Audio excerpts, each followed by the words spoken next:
만물을 주신 창조주이시며 우리의 하늘의 아버지이신 하나님께서 오늘도 우리들에게 생명을 주시고 새날을 주셨습니다.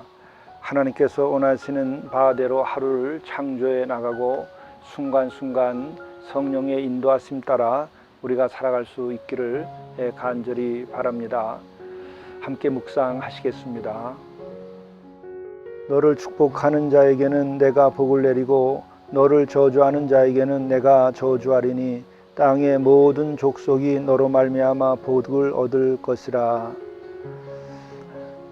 은혜의 하나님 아버지, 저희들에게 복을 내려주시고 또한 우리가 늘 주의 보호하심 가운데에 살아가게 하시며 또 우리로 인하여서 우리 곁에 있는 모든 이들이 다 복된 삶을 살아갈 수 있도록 우리의 길을 인도하여 주옵소서. 우리 주 예수 그리스도의 이름으로 간절히 구하옵나이다. 아멘.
하나님의 말씀 스바냐 2장 8절부터 13절입니다. 내가 모압의 비방과 암몬 자손이 조롱하는 말을 들었나니 그들이 내 백성을 비방하고 자기들의 경계에 대하여 교만하였느니라.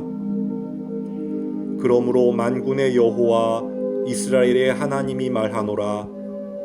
내가 나의 삶을 두고 맹세하노니 장차 모압은 소돔 같으며 암몬 자손은 고모라 같을 것이라. 찔레가 나며 소금 구덩이가 되어 영원히 황폐하리니 내 백성의 남은 자들이 그들을 노략하며 나의 남은 백성이 그것을 기업으로 얻을 것이라. 그들이 이런 일을 당할 것은 그들이 만군의 여호와의 백성에 대하여 교만하여졌음이라. 여호와가 그들에게 두렵게 되어서 세상의 모든 신을 쇠약하게 하리니 이방의 모든 해변 사람들이 각각 자기 처소에서 여호와께 경배하리라. 구스 사람들아 너희도 내 칼에 죽임을 당하리라. 여호와가 북쪽을 향하여 손을 펴서 아수르를 멸하며 니느웨를 황폐하게 하여 사막같이 메마르게 하리니 이것은 하나님의 말씀입니다. 오늘 하나님의 말씀은 스바냐 2장 1절부터 15절의 말씀입니다. 어제에 이어서 2장의 말씀이 계속되고 있습니다. 이미 어제 말씀드린 것처럼 스바냐는 1장, 2장, 3장으로 구성되어 있는 짧은 예언의 말씀인데 그 무게에 있어서는 참으로 준엄하고 또 아주 중요한 개념을 말씀해 주고 있습니다. 우선 1장에서는 이미 말씀드린 바대로 이스라엘 백성들이 왜 하나님의 심판을 받게 됐는가에 대한 말씀이 나온다고 말씀드렸었습니다.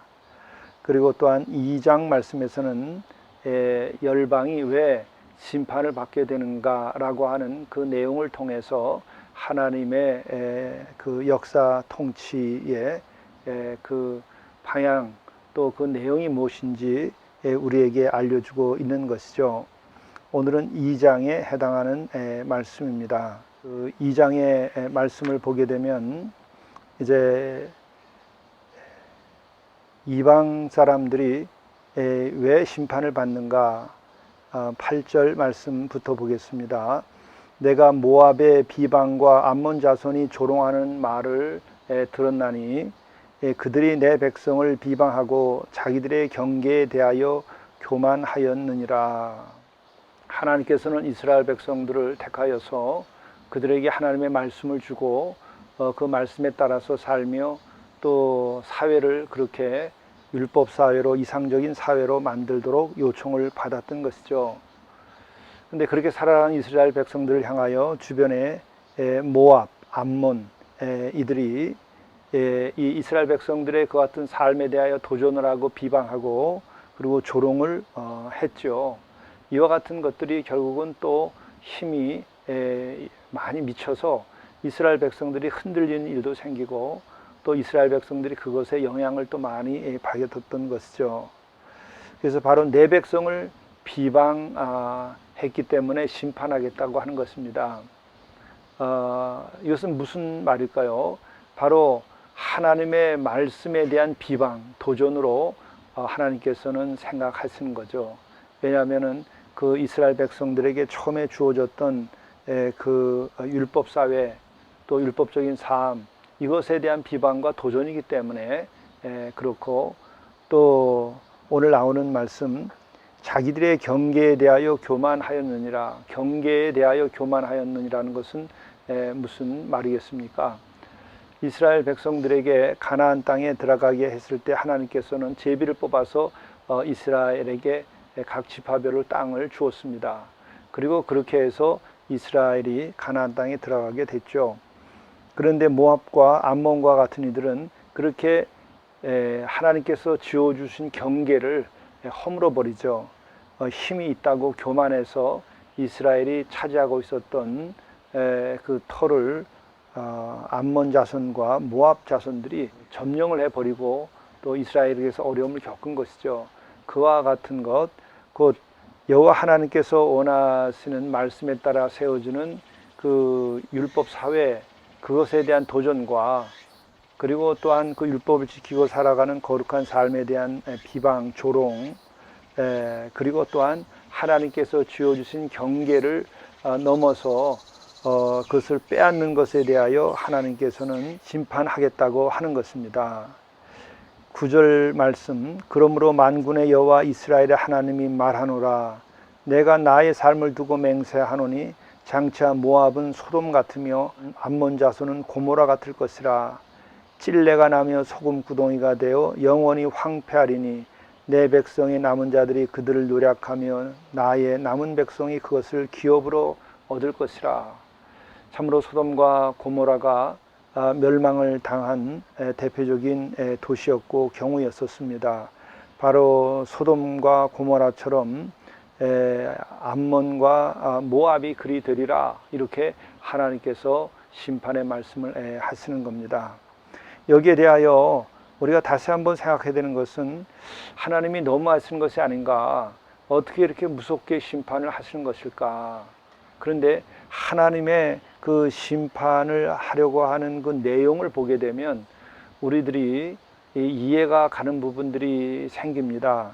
그것은 이미 말씀드린 것처럼 1장에서도 우상 숭배가 얼마나 무서운 것인가, 그것은 우리들의 영혼과 육신을 다 갉아먹는 것이고 역사를 다 망가뜨려 놓는 것이죠.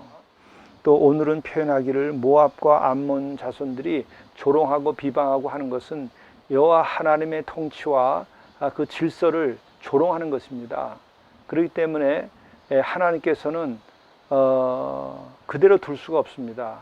예를 들면 그런 그 율법에 보면 하나님을 경외하고 살고, 또 뿐만 아니라 거룩하고 경건하게 살도록 하고, 또 우상을 숭배하지 않게 하고, 그리고 부모를 공경하게 하고, 이웃의 것을 탐하지 않게 하고, 또 간음하지 말라 하고, 이와 같은 질서가 이 율법을 가지고 있는 당시의 이스라엘 사회에서만 이것이 잘 유지됐던 것이지, 이런 암몬과 모압 이런 데서는 바알을 숭배하기 때문에 음란과 탐욕과 이와 같은 것이 절대화되고 이것이 신앙화되고 있는 것입니다. 그런 사회가 만들어지면은 어떻게 되겠습니까? 역사가 어떻게 되며, 뿐만 아니라 가정은 어떻게 되며, 개인의 영혼과 삶은 어떻게 되겠습니까? 그러니까 이것에 대해 경고하시는 것인데, 1장에서도 말씀 나오고 오늘은 이제 황폐라는 표현을 쓰셨는데, 멸절과 황폐라고 하는 굉장히 그 아주 극한 표현들이 나오는데 왜 그런가? 그들의 죄악이 그렇게 뿌리가 깊고 그 열매가 쓰기 때문에 그걸 뿌리를 뽑으려니까 어쩔 수가 없는 부분이 있는 것입니다. 예를 들면 우리가 암이 지독한 경우에는 더 독한 그 암 치료제를 쓰게 되죠. 항암제는 암의 상태에 따라서 그 강도가 조절됩니다.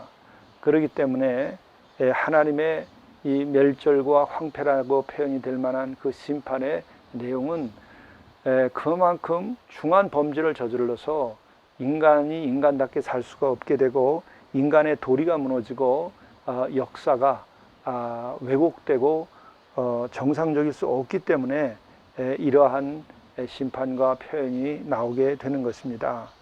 참으로 이와 같은 것을 우리가 생각해 볼 때에는 우상 숭배가 무엇인지를 이번 기회에 참 깊이 우리가 묵상할 필요가 있습니다. 우상 숭배는 단순한 우리들의 선교적인 목적이나 경쟁, 종교 간의 경쟁 관계로 우리가 우상 숭배라는 말을 쓰는 게 아닙니다. 우리가 기독교의 세력을 확대하기 위해 우상 숭배라는 말을 쓰는 게 아니고, 인간이 정말 인간답게 살고, 또 인간이 진정으로 인간을 인정하고 서로 사랑하며 살고, 또 인간의 역사가 정말 공의롭고 평화롭게 되는 데에는 우상 숭배와 같은 것이 되어서는 이루어질 수가 없습니다. 그렇기 때문에 하나님께서는 우상 숭배에 대하여 그렇게 심판의 대상으로 삼으시는 거죠. 그리고 그것은 물론 하나님께서는 질투의 하나님이라는 표현을 쓰는데 그것은 인간들에게 이해하기 위하여 쓰는 것이지 하나님이 정말 그렇게 심각하게 심판을 생각하시는 것은 당신의 섭리와 뜻이 이루어지지 않으면 이 들풀 하나라도 제대로 피어나지 못하는 것이고 또 산의 나무도 제대로 자라날 수가 없는 것입니다. 마찬가지로 인간도 그렇고 인간의 역사도 마찬가지입니다. 그래서 우리는 하나님의 섭리를 따라야 하고 또 하나님의 공의로우심을 따라야만 우리가 되기 때문에 우리들이 우상 숭배를 피하고 그리고 또한 그와 같은 우상 숭배에 빠졌을 때에는 하나님께서는 아주 심각하게 받아들여서 멸절이라는 표현이나 또 황폐라는 표현까지 쓰시면서 심판을 하시는 것이죠. 참으로 하나님께서 왜 이렇게 우상 숭배에 대하여 염려하시며 심판하시는가를 우리가 깨달아 알 때에 우리들의 삶이 정말 평화롭고 또 인간적인 조건을 갖춘 우리들의 삶을 살아갈 수 있게 됩니다. 함께 기도하시겠습니다. 우리가 진정 참되며 또 인간이 인간답게 살고 역사가 평화롭고 공의롭게 되기를 원하시는 하나님 아버지, 하나님 아버지께서 우리들에게 우상의 그 어둠에서 벗어나게 도와주셔서 밝은 영혼으로서 살아가게 하시고 그로 인하여서 우리가 경건하고 거룩하게 살며 또 하나님의 인도하심 따라서 이 역사를 평화롭게 만들어가게 도와주시고 하나님의 공의가 실현될 수 있도록 인도하여 주옵소서. 이로 인하여 우리가 심판 아래 있지 아니하고 하나님의 은혜와 복됨 아래 있도록 인도해 주옵소서. 우리 주 예수 그리스도의 이름으로 간절히 기도드리옵나이다. 아멘. 오늘의 성령의 인도하심은 오늘은 신실하게 하루를 살게 하소서입니다. 오늘 성령께서 여러분들과 함께 하셔서 우리가 신실하게 하나님을 진정으로 내 마음의 지성소에 모시고 하나님의 뜻을 따라서 신실하게 오늘 하루 살 수 있기를 간절히 바랍니다. 감사합니다. 하늘에 계신 우리 아버지여, 아버지의 이름이 거룩히 여김을 받으시오며 나라가 임하시오며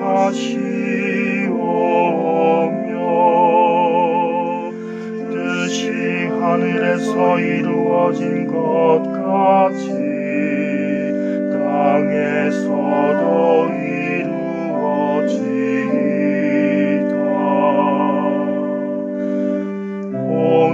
오늘날 우리에게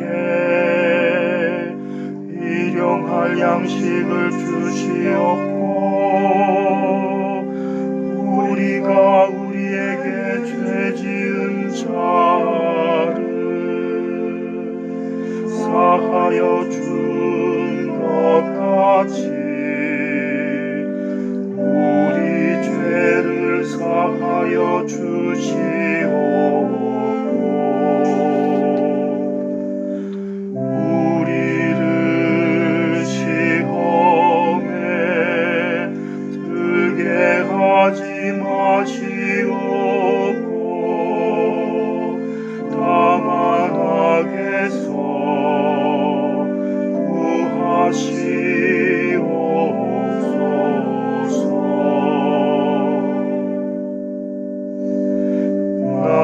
나라와 권세와 영광이 아버지께 영원히